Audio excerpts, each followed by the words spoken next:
નમસ્કાર મિત્રો, સ્વાગત છે આપનું આજના તાજા સમાચારોમાં। તો મિત્રો, આજના સમાચારો વિશે વાત કરવાની છે તેમના પહેલા આપને મિત્રો જણાવી દઈએ કે વિડીયોને અંત સુધી જોતા રહેજો, જેથી કરીને મિત્રો આજના દરેક સમાચાર કામના છે જે તમને મળી જાય। અને મિત્રો, ગુજરાતના રોજે રોજના તાજા સમાચાર મેળવવા માંગતા હોય તો મિત્રો વિડીયોને એક લાઈક કરી ચેનલને મિત્રો જરૂરથી સબસ્ક્રાઇબ કરી લેજો, જેથી કરીને મિત્રો તમને દિવસભરના કામના સમાચાર અમારા યુટ્યુબ ચેનલ થકી મળતા રહે।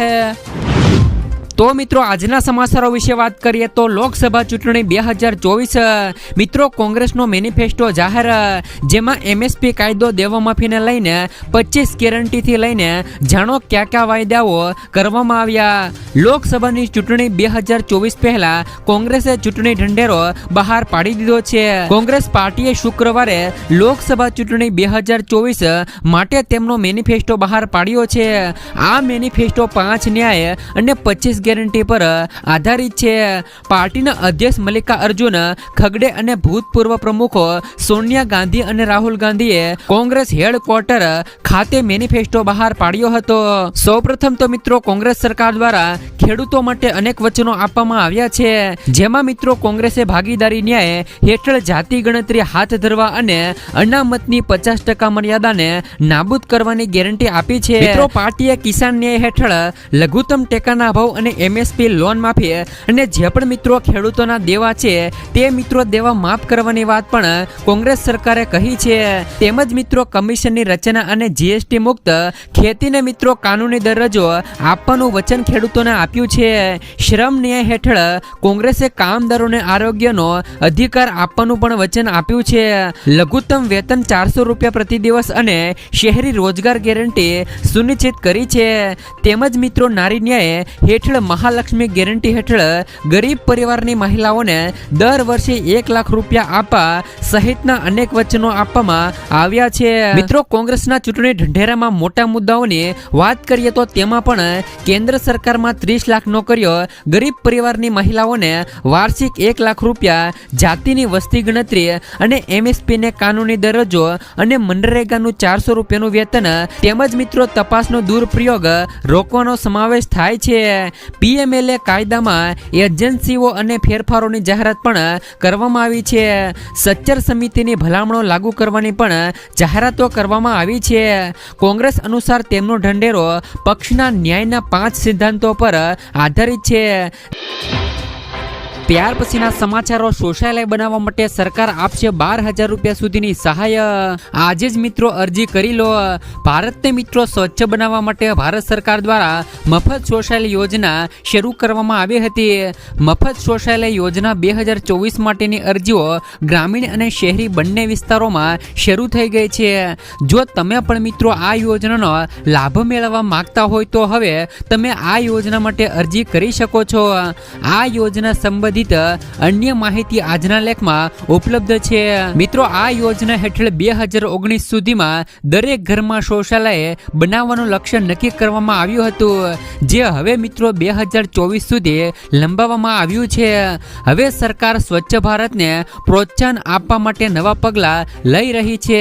મિત્રો, આ યોજના હેઠળ દેશમાં લગભગ 11 કરોડ ઘરોમાં શૌચાલય બનાવવામાં આવ્યા છે। અગાઉ પણ મિત્રો આ યોજના હેઠળ રૂપિયા 10,000 રૂપિયા સુધીની સહાય આપવાની યોજના હતી, જે બાદમાં તેમને વધારીને 12,000 રૂપિયા સુધીની સહાય કરવામાં આવી છે। તો મિત્રો, આ યોજનામાં તમારે અરજી કરવા માટેના દસ્તાવેજોની વાત કરી દઈએ તો આધાર કાર્ડ નંબર, મોબાઈલ નંબર, આવક પ્રમાણપત્ર, બેંક ખાતાની પાસબુક અને પાસપોર્ટ સાઇઝનો ફોટો। મિત્રો, મફત શૌચાલય યોજના શહેરી વિસ્તારમાં અરજી કેવી રીતે કરવી તેમની વાત કરી દઈએ તો જો તમે શહેરી વિસ્તારમાં રહો છો અને આ યોજના માટે અરજી કરવા માંગો છો તો તમે આ યોજના માટે ઓનલાઈન માધ્યમથી પણ અરજી કરી શકો છો। આ યોજનામાં અરજી કરવાની પ્રક્રિયા ખૂબ જ સરળ છે।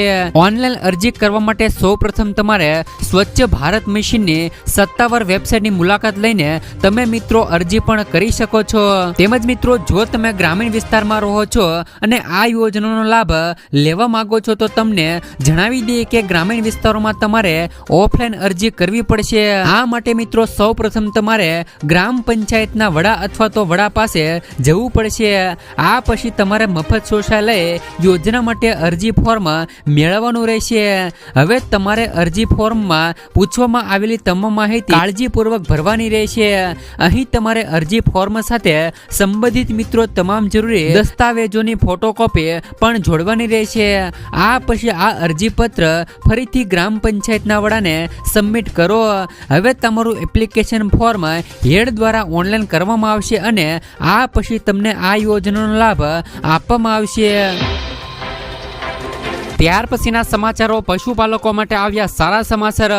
અમૂલ ડેરીના ચેરમેને વિપુલ પટેલે ખેડામાં એક કાર્યક્રમ દરમિયાન જાહેરાત કરી કે આ વખતે પશુપાલકોને 525 કરોડ રૂપિયાનું બોનસ ચૂકવવામાં આવશે, જેને લઈને પશુપાલકોમાં ખુશી વ્યાપી ગઈ છે. આ ડેરીમાં મિત્રો 18,000 દૂધ મંડળીઓ સાથે 36 લાખથી વધુ ખેડૂતો સંકળાયેલા છે. તેમના માધ્યમથી રોજના 3.5 કરોડ લીટર દૂધ એકત્રિત કરવામાં આવે છે. તેમજ મિત્રો રોજના 150 કરોડનું પેમેન્ટ ડાયરેક્ટ મિત્રો બેનિફિટ ટ્રાન્સફરની સિસ્ટમથી કરવામાં આવશે. ત્યાર પછીના સમાચારો મિત્રો પીએમ કિસાનના 17મા હપ્તા માટે નોંધણી શરૂ. મિત્રો દેશના કરોડો ખેડૂતોના ખાતામાં 16મા હપ્તાની રકમ આવી ગઈ છે. ત્યારે મિત્રો કેટલાક ખેડૂતો હજી પણ યોજનાના લાભોથી વંચિત છે. પીએમ કિસાન યોજનાના 17મા હપ્તાને લઈને એક મોટું અપડેટ આવ્યું છે. 17મા હપ્તા માટે નોંધણી પ્રક્રિયા શરૂ થઈ ગઈ છે. નોંધણી પ્રક્રિયા કરવા માટે અરજદારે પહેલા તો મિત્રો પીએમ કિસાન યોજનાને સત્તાવાર વેબસાઇટ એટલે કે મિત્રો pmkisan.gov.in ની મુલાકાત લેવી અવશ્ય છે. અહીં તમને મિત્રો જમણી બાજુએ ફાર્મર્સ કોર્નર પર ક્લિક કર્યા પછી તમારે નોંધણી કરવી પડશે. તમને મિત્રો જણાવી દે કે રજીસ્ટ્રેશન માટે તમારે આધાર કાર્ડ, બેંક પાસબુક, જમીનના દસ્તાવેજો અને સરનામું પુરાવા આપવા પડશે. ત્યાર પછીના સમાચારો 10,000 રૂપિયા સુધીનું મીટર મફતમાં. મિત્રો રાજકોટની અંદર સ્માર્ટ વીજ મીટર છે એ મિત્રો લગાવવામાં આવ્યા છે. પીજીવીસીએલ દ્વારા મિત્રો સૌરાષ્ટ્ર ઝોનમાં સૌપ્રથમ રાજકોટમાં સ્માર્ટ વીજ મીટર લગાવવાની કામગીરીનો પ્રારંભ કરાયો છે. જે અંતર્ગત રાજકોટમાં પીજીવીસીએલના મેનેજિંગ ડિરેક્ટરના બંગલોની સાથે 10 કર્મચારીઓના ઘરે સ્માર્ટ પ્રીપેડ મીટર લગાવવામાં આવ્યા છે. આ મીટર મિત્રો એ ટેકનોલોજી આધારિત છે. ગ્રાહક મોબાઈલ એપ્લિકેશન દ્વારા એક ક્લિકમાં મીટરને ચાલુ અથવા તો બંધ કરી શકે છે. કયા દિવસે કેટલી વીજળીનો વપરાશ થયો તે પણ મિત્રો મોબાઈલ એપ મારફતે જાણી શકાશે. તેમજ મિત્રો મોબાઈલ એપ દ્વારા પણ તમે રિચાર્જ પણ કરી શકશો. તો મિત્રો આ સ્માર્ટ વીજળી મીટર ગુજરાતમાં પણ લગાવવાનું શરૂ થઈ ગયું છે. 2025 આવે તે પહેલા આખા ગુજરાતની અંદર આ સ્માર્ટ વીજ મીટર લગાવવામાં આવશે. જ્યારે મિત્રો બજારની અંદર આ સ્માર્ટ વીજળી મીટરની કિંમત 10,000 રૂપિયા રહેલી છે, પરંતુ ગુજરાત સરકાર તરફથી આ સ્માર્ટ વીજ મીટર મફતમાં લગાવવામાં આવશે.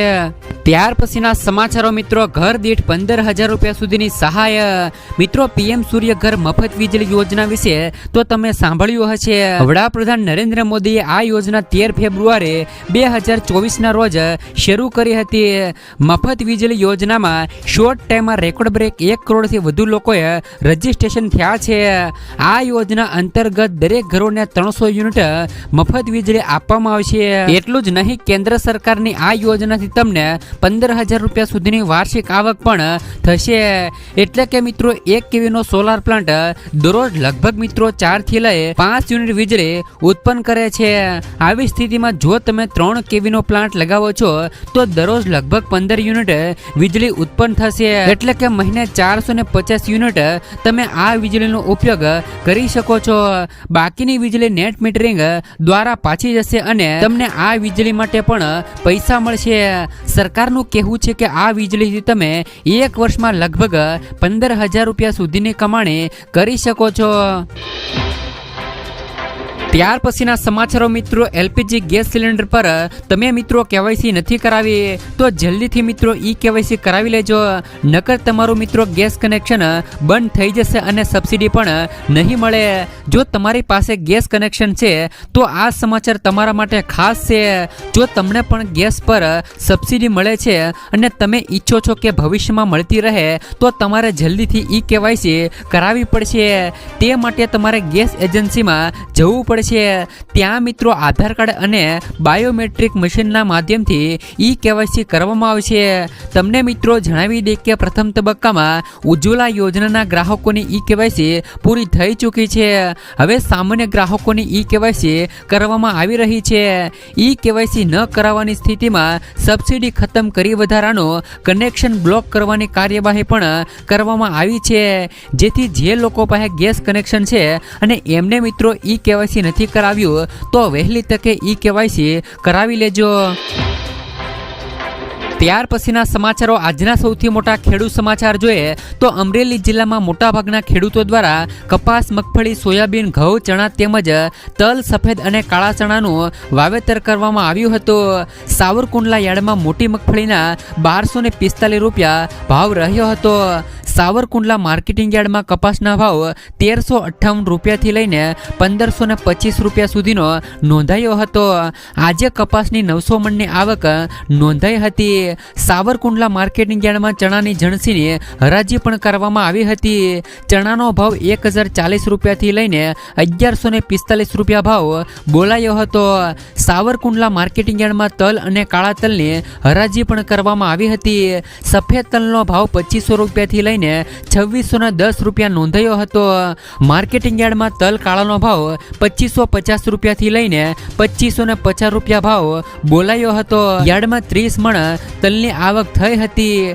સાવરકુંડલા માર્કેટિંગ યાર્ડમાં ધાણાની પણ હરાજી કરવામાં આવી હતી. ધાણાનો ભાવ 1000 રૂપિયાથી લઈ 1801 રૂપિયા નોંધાયો હતો.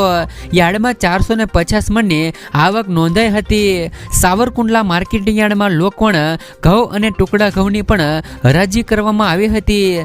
લોકવણ ઘઉંનો ભાવ 435 રૂપિયાથી લઈને 558 રૂપિયા બોલાયો હતો. ત્યારે ટુકડા ઘઉંનો ભાવ 450 રૂપિયાથી લઈને 601 રૂપિયા નોંધાયો હતો. માર્કેટિંગ યાર્ડમાં 6400 મણ ઘઉંની આવક થઈ હતી.